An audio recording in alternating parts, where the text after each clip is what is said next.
Assalomu alaykum hammaga, kanalimga xush kelibsiz. Bugungi darsimizda juda oddiy, lekin juda muhim grammatika qoidasini o'rganamiz.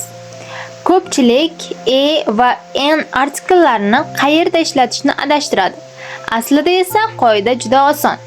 Agar so'z undosh tovush bilan boshlansa, ishlatiladi. Masalan, a book, a cat, a teacher. Big CT bu yerda undosh tovushlar hisoblanadi. Shuning uchun ularning oldidan artikli qo'llanilyapti. Agar so'z unli tovush bilan boshlansa, n ishlatiladi.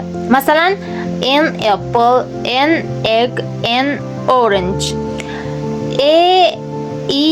O harflari bu yerda unli tovush bo'lganligi uchun ulardan oldin n artiklini ishlatyapmiz. Esda tuting, apple deyish noto'g'ri. To'g'ri shakli an apple. Endi navbat sizda. Izohlarda yoki n bilan bitta to'g'ri gap yozing.